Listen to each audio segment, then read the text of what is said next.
We've got breaking news for you, which actually links into our next interview.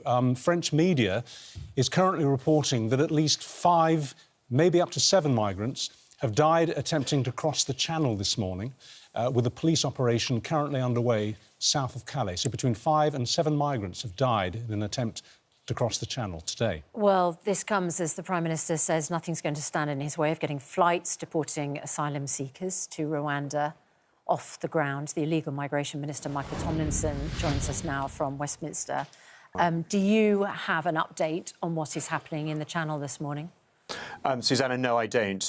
Listening to that now is the first time that I have heard it, and it is absolutely chilling to hear that. We have had fatalities now in the Channel for 9 consecutive months, and that is why I'm determined. It is an absolute tragedy to hear that news. I've literally heard it 30 seconds ago, on air now.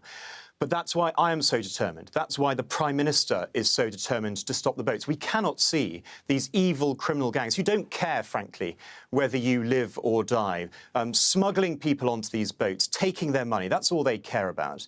And from what you say, and I'm so sorry, I don't have more details, and I'm very, very keen to find them out. Yeah. From what you say, we've had more fatalities this morning. It makes me even more determined. We've just got to stop this. It's desperate and an absolute tragedy. Why are our arrangements with the French police not stopping people getting into those boats? Well, I've been on the French coast and I've seen the work with our French counterparts. In fairness, it's 200 kilometres of coastline. It's difficult terrain. We're working incredibly closely together. We've got the technology and we've got the capability, but you still need to be there on the ground. And yeah, I'm sure, but Mr. Tomlinson, I'm sure you have also seen situations where boats have gone under the noses of French officials.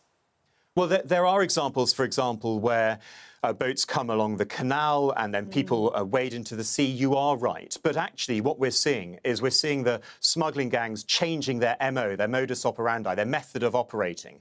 They're becoming more violent, actually, and we're seeing more violent clashes with the French police, with the gendarmes actually there on the beach. And that shows the desperation, I think, that there is in terms of people. Surely...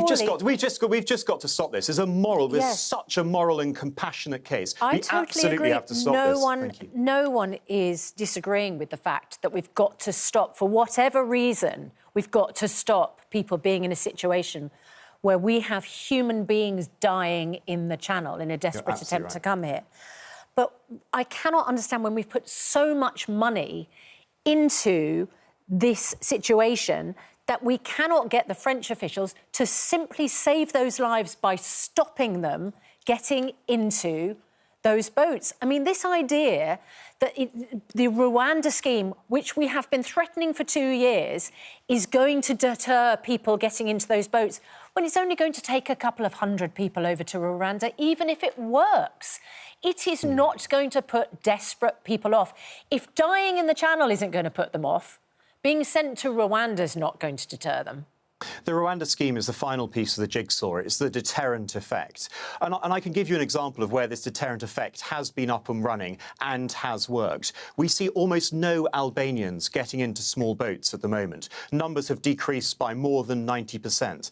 That's because you did a deal with the Albanian government. That's got nothing to do with the Rwanda scheme. My point is, Minister, my point is, if dying in the Channel, you can't think of something worse happening.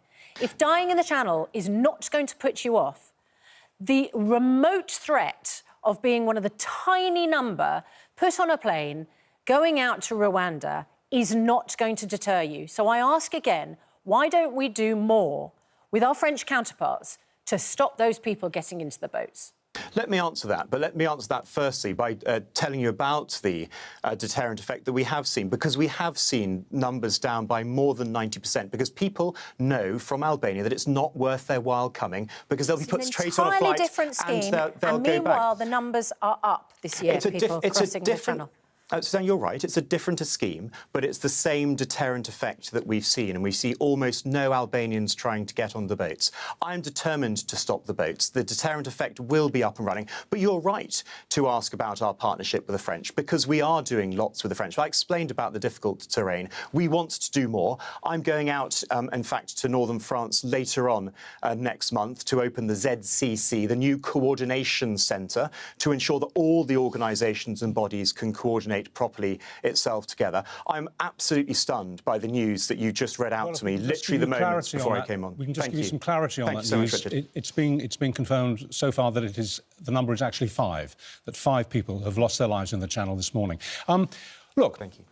You've got a number of bumps in the road to cross here, even though this act's gone through. Firstly, you've got to take on the real chance, the reality that there are going to be appeals by people who you've decided should be put on a plane. You've also got the point that's been made many times that once these people who do, if they do go to Rwanda, get there, all they have to do to come back here is to commit a crime. Because under the agreement that we have with Rwanda, if that happens, if when they get there they break Rwandan law, they're simply put on a plane and they come back to the UK. Well, there are 2 things there. Richard, you are absolutely right. There are people who are determined that this scheme won't work. We saw that in the House of Commons. The Labour Party seemed more determined to stop the flights. We're determined to stop the boats. But you're right.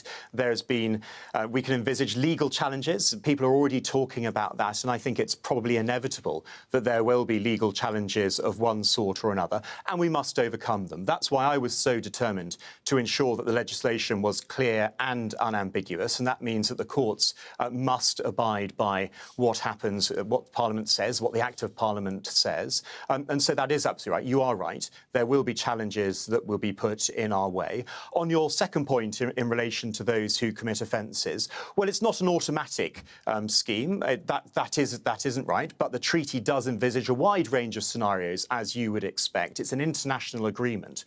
And part of the dispute that we've had in the House of Commons is, do we trust our international partners? And the answer is yes. Rwanda is a safe country. Rwanda is a welcoming country. It already has 135,000 refugees that it's welcomed from all over Africa. And it's had the EU funding schemes whereby... Mr. Tomlinson, the question Richard asked was, what do you do about the fact that all that migrants need to do is commit a crime and they just get sent back to the UK? Well, so I'm saying it's not quite that simple. That is not quite as simple as it's not automatic. No, that's exactly right. We have very little time left to us.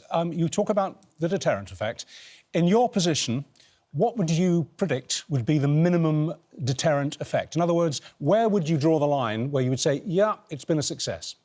The Prime Minister was very clear about this. Our determination is to stop the boats. That is what we must do. That's not clear in terms of a threshold. Yes, it is. Yes, it is. Oh, so 100%. So the ultimate determination of this policy is 0 boats across the Channel.